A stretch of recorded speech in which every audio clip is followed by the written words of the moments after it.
మన పొరుగు దేశమైన శ్రీలంకలో అనిశ్చితి, ఆర్థిక సంక్షోభం. చాలా చిన్న దేశం శ్రీలంక. ఒక గొప్ప కవి చెప్పినట్టు భారతదేశం ఒక కన్నీటి చుక్క వదిలితే అది శ్రీలంక అన్నట్టు. అంటే శ్రీలంక ఆకారం చూస్తే కూడా ఒక నీటి బొట్టు అలా రాలితే ఎలా ఉంటుంది అలాంటి ఆకారంలో ఉంటుంది. దాదాపు 2,20,00,000 జనాభా. ఇంత చిన్న దేశంలో ఇన్ని కష్టాలేంటి? మంచి కోస్టల్ కంట్రీ కదా అది, చుట్టూ సముద్రమే, చాలా రిచెస్ ఉన్నాయి ఆ సముద్రంలో. ఇంకెందుకు ఈ దేశం ఇలా అయిపోయింది? గొటా గో టు విలేజ్, గొటా నువ్వు వెళ్ళిపో, గొటబయ నువ్వు వెళ్ళిపో అని చెప్పి ప్రజలు అక్కడ చెప్తున్నారు. శ్రీలంక చేసేదేమీ లేక ఐఎంఎఫ్ని $4 బిలియన్ సపోర్ట్ అడిగింది. శ్రీలంకకి డెట్ ట్రాప్లో ఇప్పుడు ఉంది. దాదాపు $51 బిలియన్ లోన్ వేవర్స్ ఇవ్వమని చెప్పి పక్క దేశాలను అడుగుతుంది. మేము ఇప్పుడు చెల్లించలేమని చెప్పి అడుగుతుంది అనమాట. అంతకంటే ఎక్కువ అప్పులు ఉన్నాయి కానీ $51 బిలియన్ చెల్లించలేమని చెప్పి.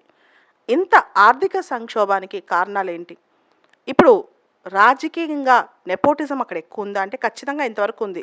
రాజపక్షాస్ వాళ్ళ చుట్టాలందరూ, అన్నతమ్ములు అందరూ పవర్లోనే ఉన్నారు. వాళ్ళందరూ లేకుండా శ్రీలంక ప్రభుత్వం సాధ్యమేనా? ఇవన్నీ కూడా క్వశ్చన్స్ అనమాట. సో దీనికి సంబంధించి మనం కొంత విశ్లేషణ చేద్దాం. అసలు శ్రీలంకలో ఏం జరుగుతుంది? అజయ్, శ్రీలంకలో ఉన్న క్రైసిస్ దానికి మేజర్ కారణం ఏంటి అంటావు? ఎందుకంటే యూపీఎస్సీ ఇంటర్వ్యూస్లో కూడా చాలా ఇంటర్వ్యూస్లో శ్రీలంక సంక్షోభం గురించి క్వశ్చన్స్ వస్తున్నాయి. అసలు ఏం జరుగుతుంది? అండ్ ఆర్గానిక్ ఫార్మింగ్ శ్రీలంకలో ఇంట్రడ్యూస్ చేయటం, ఇవన్నీ చాలా విశేషాలు ఉన్నాయి. వీటికి సంబంధించి నీ ఒపీనియన్ ఏంటో చెప్పగలవా? శ్రీలంక ఆర్థిక సంక్షోభం నేటితో మొదలైంది కాదు. శ్రీలంక ఆర్థిక సంక్షోభం దాని యొక్క సివిల్ వార్, తమిళులు అలాగే శ్రీలంకన్ల మధ్య ఒక యుద్ధం జరిగేది. ఇది ఒక 26 ఏళ్ళు గడిచింది. దీనివల్ల ఏమైందంటే శ్రీలంక ఆర్థిక సంక్షోభంలో కూరుకోవడానికి అదొక మొదటి మెట్టు. అది కాకుండా మన భారతదేశము ఎన్నో రకాల ఎక్స్పోర్ట్స్ చేస్తుంది. కానీ శ్రీలంకన్ ఎక్స్పోర్ట్స్ చాలా వరకు ప్రైమరీ కమోడిటీస్ అంటే అగ్రికల్చర్, టీ కానీ రబ్బర్ కానీ ఇలాంటి వాటి మీద డిపెండ్ అయి ఉండేది. 2008 ఆర్థిక సంక్షోభం కానీ 2013లో అన్ని గ్లోబల్గా ఉన్న అన్ని కమోడిటీస్ ప్రైజెస్ పడిపోయాయి. అప్పుడే శ్రీలంక ఆర్థిక పతనం మొదలైపోయింది. ఆ తర్వాత మనకు శ్రీలంకకు 12% తన యొక్క జీడిపిలో టూరిజం నుంచి వచ్చేది. 2019లో ఈస్టర్ బ్లాస్ట్, ఒక టెర్రరిస్ట్ అటాక్ జరగడం వల్ల అప్పటి నుంచే శ్రీలంకలో టూరిజం అనేది పడిపోయింది. 2019 వరకు 12%గా ఉన్న జీడిపి టూరిజం వల్ల ఆ టెర్రరిస్ట్ అటాక్ తర్వాత కోవిడ్ 2 వేవ్స్ వల్ల అది 6% నుంచి 4%కే పడిపోయింది. అక్కడ చాలా వరకు దెబ్బతింది శ్రీలంకన్ ఎకనామీ. ఆ తర్వాత కొత్తగా వచ్చిన రాజపక్ష గొటబయ గవర్నమెంట్ వల్ల చాలా వీళ్ళు పాపులిస్ట్ పాలసీస్ తీసుకున్నారు. ఇందులో ముఖ్యంగా ట్యాక్స్ తగ్గించడం. దీనివల్ల శ్రీలంక ఆల్రెడీ అప్పుల్లో ఉన్న శ్రీలంక ఇంకో 2% జీడిపి తగ్గించుకోబడింది. అలాగే వీళ్ళ దగ్గరికి సంక్షోభం ఎలా వెళ్ళిందంటే 2022 నాటికి 66 బిలియన్ పక్క దేశం అప్పుకి వెళ్ళిపోయారు. Sri Lanka total GDP 80 బిలియనే. 80లో 66 బిలియన్ వాళ్ళ అప్పుకి వెళ్ళడం అంటే అది మాటలు కాదు. మన ఇండియా 2.5 ట్రిలియన్ నుంచి ఇప్పుడు 3 ట్రిలియన్ ఎకనామీ రేంజ్కి వెళ్ళింది. అయినా మన అప్పు మన జీడిపితో పోలిస్తే 20% మాత్రమే మనకు అప్పు ఉంది. శ్రీలంక మనం ఇక్కడ చూసామంటే దగ్గర 80% దాకా వారు అప్పు చేశారు. ఇందుకు ఇప్పుడు శ్రీలంక వచ్చిన కొత్త గవర్నమెంట్ ఏ పరిస్థితికి వెళ్ళిందంటే ఫర్టిలైజర్స్, ఎరువులు కూడా ఇంపోర్ట్ చేసుకోలేని పరిస్థితికి వెళ్ళిపోయి రాత్రికి రాత్రి ఆర్గానిక్ వ్యవసాయం అంటే సేంద్రియ వ్యవసాయానికి పునాదులు చేయాలని ప్రయత్నించింది. కానీ కొత్తగా తీసుకున్న సేంద్రియ వ్యవసాయ ప్రయోగాల వల్ల ఉన్న ప్రొడక్షన్ ఇంకా పడిపోయి చివరికి ఫుడ్ కూడా పక్క దేశాలను అడగాల్సిన స్థితిలోకి శ్రీలంక పడిపోయింది. ఇలా మనం చూసుకున్న తర్వాత దీంతోపాటు టూరిజం పడిపోయి, ఫుడ్ పడిపోయి, అలాగే శ్రీలంకకు చాలా వరకు డబ్బులు తమ దేశం వాళ్ళు సౌదీలో కానీ మిడిల్ ఈస్ట్లో కానీ పనిచేయడం వల్ల డబ్బులు వచ్చేది. ఈ కోవిడ్ తర్వాత వాళ్ళకు కూడా చాలామంది ఉద్యోగ అవకాశాలు తగ్గిపోయి డబ్బులు రావడం తగ్గిపోయింది. అంటే ఎక్స్పాట్రియేట్స్ అన్నమాట, ప్రవాస లంకీలు ఇతర దేశాలకు వెళ్ళి పంపించే డబ్బులు, రెమిటెన్సెస్ చాలా తగ్గిపోయాయి శ్రీలంకకు. వీటన్నిటి వల్ల శ్రీలంక ఇప్పుడు $51 బిలియన్ మాకు వేవ్ ఆఫ్ చేయండి అని అడిగింది. దీనికి ఇండియా సపోర్ట్గా $2 బిలియన్ క్రెడిట్గా, అలాగే ఈ మధ్య రీసెంట్గా 27,000 టన్నులు బియ్యాన్ని కూడా మనం వారికి హ్యూమనిటేరియన్ గ్రౌండ్స్లో ఇచ్చామన్నమాట. కానీ చైనా దీన్ని తన వైపు వాడుకొని ఆల్రెడీ 2019లో హంబన్ టోటా పోర్ట్ అనే పోర్ట్ని తీసేసుకుంది. అలాగే చైనాది ఇంకా $8 బిలియన్ డబ్బులు శ్రీలంక దగ్గర ఉంది. కాబట్టి చైనా ఇంకా ఏం తీసుకుంటుంది అనేది కూడా ఒక ప్రశ్నార్థకమైన విషయం. అజయ్ తేజ ఇక్కడ చైనా చాలా తెలివిగల దేశం. Check book diplomacy, debt trap diplomacy. మొదట సాఫ్ట్ పవర్ ఉపయోగించి అప్పులు ఇచ్చినట్టు, చాలా వరకు సహాయపడినట్టు కనిపిస్తుంది. నెమ్మదిగా ఆ దేశాన్ని అప్పుల ఊబిలోకి లాగేస్తుంది, debt trap. So cheque book diplomacy కాస్త డెట్ ట్రాప్ అయిపోతుంది అనమాట.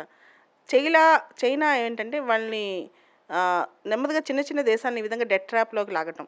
సో ఇండైరెక్ట్గా ఇలా చిన్న దేశాలు విఫలం అవడానికి చైనా కూడా కొంత కారణం అని కూడా చెప్పొచ్చు. ఎందుకంటే ఆశ చూపిస్తుంది, పెద్ద పెద్ద ప్రాజెక్ట్స్కి వీళ్ళు వెళ్తారు, తర్వాత వీళ్ళు ఆ లోన్ని రీపే చేయలేరు, స్లోగా దాన్ని ఆక్యుపై చేస్తే చైనా. ఇలాంటి చైనా దురహంకారం కూడా చాలా చిన్న చిన్న దేశాల్లో మనకు కనిపిస్తూ ఉంది. సో ఈ పాయింట్ కూడా మనం ఇగ్నోర్ చేయకూడదు అనుకుంటా. ఏమంటావు అజయ్? ఇది చాలా వరకు నిజం. ప్రతి డెవలపింగ్ కంట్రీ చాలా వరకు కలోనియల్ పాస్ట్ ఉన్న కంట్రీస్ ఈ కాలంలో డెవలపింగ్ కంట్రీస్గా ఉన్నాయి. వీటన్నిటికీ ఎన్నో peoples aspirations and development and infrastructure కోసం చాలా ఫండ్స్ కావాలి. చైనా దీన్ని చాలాగా యూజ్ చేసుకుంటుంది.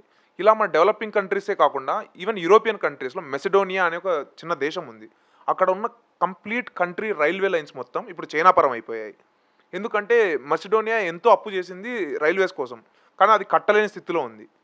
ఇలాగే మనం ఇంకా చూస్తే మన బంగ్లాదేశ్లో కూడా చిట్టగాంగ్ పోర్ట్ మీద ఇన్వెస్ట్మెంట్ పెట్టాలని చైనా ఆలోచించింది. కానీ ఇండియా యొక్క సజెషన్స్ వల్ల బంగ్లాదేశ్ ముందుగానే మేల్కొని తన చిట్టగాంగ్ పోర్ట్ పోకూడదని చైనా నుంచి అప్పులు నిరాకరించింది. అలాగే మయన్మార్లో కూడా మనం చూస్తే వాళ్ళు వడ్డీ రేట్లు తగ్గిమని చైనాను ఒత్తిడి చేసి తగ్గించుకోగలిగారు.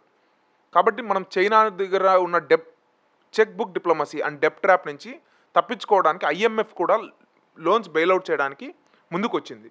అలాగే western countries USA, Japan, Australia blue dot initiative అనే ఒక ఇనిషియేటివ్ పెట్టి ఏ దేశంలో అయితే ఇన్ఫ్రాస్ట్రక్చరు మెరుగైనది అనిపిస్తే వాటికి ప్రైవేట్ నుంచి లోన్లు ఇప్పివ్వడానికి ఒక కొత్త మార్గాన్ని బ్లూ డాట్ ఇనిషియేటివ్ అనేది కూడా మొదలుపెట్టింది.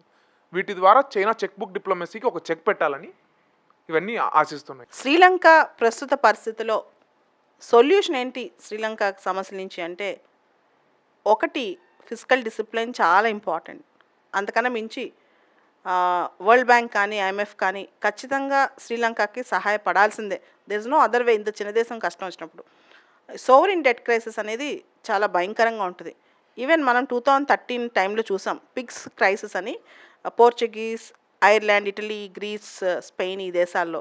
సో అప్పుడు కూడా ఐఎంఎఫ్ హెల్ప్ చేసింది బెయిల్అవుట్ ప్యాకేజెస్ ఇచ్చి. శ్రీలంకకు కూడా ఐఎంఎఫ్ హెల్ప్ చేస్తే స్ట్రాంగ్గా ఆశిద్దాం. రెండోది, దీన్ని చూసి అన్ని దేశాలు నేర్చుకోవాలి. అన్ని ఆంధ్రప్రదేశ్లో అయితే రాష్ట్రాలు కూడా, మన రాష్ట్రం కూడా నేర్చుకోవాలన్నమాట. Teach a hungry man how to fish, don't give him a fish.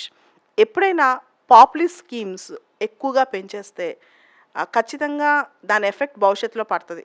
ఏది ఉచితంగా ఉండకూడదు. There are no free lunches in the world. ప్రపంచంలో ఏది ఎవరికి ఉచితంగా ఇవ్వకూడదు.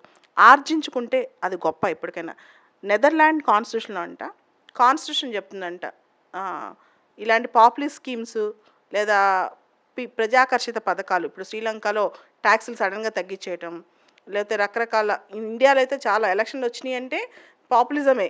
తర్వాత బడ్జెట్ ఏంటి, బడ్జెట్ పరిస్థితులు ఏంటి అని చెప్పి. ఇందాక నెదర్లాండ్స్ గురించి చెప్పా కదా, నెదర్లాండ్స్లో అవుట్ సైడ్ బడ్జెట్ చూసుకునే నువ్వు పాపులర్ స్కీమ్స్ ఏమైనా అనౌన్స్ చేయాలి. ఇష్టం వచ్చిన అనౌన్స్ చేయడానికి లేదు, అక్కడ కాన్స్టిట్యూషన్ ఒప్పుకోదంట. సో కాబట్టి ఇలాంటి ప్రజాకర్ష పథకాలు టెంపరీగా బాగానే ఉంటాయి కానీ లాంగ్ టర్మ్లో దేశానికి నష్టం, దానివల్ల ప్రజలకే నష్టం. ఎందుకు తెలుసా, ఇప్పుడు ఊరికే ఉచితాలు ఇవ్వడానికి బాగానే ఉంటుంది, తిని కూర్చుంటానికి బాగానే ఉంటుంది. లాంగ్ టర్మ్లో అది భావి తరాలు నష్టపోతాయి, డెవలప్మెంట్ ఆగిపోద్ది కదా. ఇప్పుడు శ్రీలంక పరిస్థితి ఏమైపోయింది, ప్రజలు ఆకలో రామచంద్రాన్ని అలమటిస్తున్నారు, రోడ్ల మీదకి వచ్చి ప్రొటెస్టులు చేస్తున్నారు. అటువంటి దౌర్భాగ్యం మన దేశంలో రాకూడదు, ఏ దేశానికి రాకూడదు, ఏ ప్రజలకి రాకూడదని కోరుకుందాం. థ్యాంక్స్ అదే చేద్దా. నీ ఇన్పుట్స్, ఇంకేమైనా ఇన్పుట్స్ ఇవ్వగలవా? శ్రీలంక గురించి ఏమైనా ఫ్యాక్ట్స్ ఇవ్వగలవా? ఇక్కడ శ్రీలంకలో ఉన్న పాపులిస్ట్ పాలసీ లాగే ఇండియాలో కూడా పాపులిస్ట్ పాలసీస్ వస్తున్నాయి. దీని గురించి రొనాల్డ్ రేగన్ అనే ఒక ఫిలాసఫర్ ఒక మాట చెప్పాడు. రేగన్ అమెరికన్ ప్రెసిడెంట్ కదా. అలాగే అతను ఫిలాసఫీ కూడా ఒక బుక్ రాశారు, అందులో అతను చెప్పారనమాట. ఆయన ఏం చెప్పారంటే, వెల్ఫేర్ అంటే దానిలో జనాలను ఎక్కువ యాడ్ చేయడం కాదు, జనాలు తామంతకు తాము మాకు వద్దు వెల్ఫేర్, మేము స్వతంత్రంగా బతకగలము అని చెప్పిన నాడే ఒక దేశము వెల్ఫేర్ స్టేట్ అనిపించుకుంటుంది అనే మాట చెప్పారు. ఒక మనిషి డిగ్నిఫైడ్ లైఫ్ లీడ్ చేస్తే దానికి వెల్ఫేర్ స్కీమ్స్ అవసరం లేదు. ఇన్ఫ్యాక్ట్ ఏదైనా ఎవరికైనా ఉచితంగా ఎవరైనా తీసుకుంటే అది తన సెల్ఫ్ రెస్పెక్ట్ తక్కువ. అది మనిషి గుర్తించాలి. స్వాధికారత, స్వతంత్రతే మనిషికి వ్యక్తిత్వాన్ని పైకి నిలుపుతాయి. ఇప్పుడు అదే దోవలోనే మన వెల్ఫేర్ స్కీమ్స్ చేతికి డబ్బులు ఇచ్చే విధంగా కాకుండా విద్య, వైద్య, ఆరోగ్యం మీద, జనం మీద ఇన్వెస్ట్ చేసి, అలాగే ప్రతి ఒక్కరు స్కిల్లింగ్, నిపుణత పెంచితే అప్పుడు జనాల్లో మార్పు వచ్చి తమ సొంత కాలం మీద తమ నిలబడుకోగలరు. అదే మేడం చెప్పినట్టు చేపలు పట్టి ఇవ్వడం నేర్పివ్వాలి, చేపలు పట్టి ఇవ్వడం కాదు అనే కాన్సెప్ట్కి అది ఒక పునాది అవుతుంది. Thank you Ajay Teja. Thank you very much.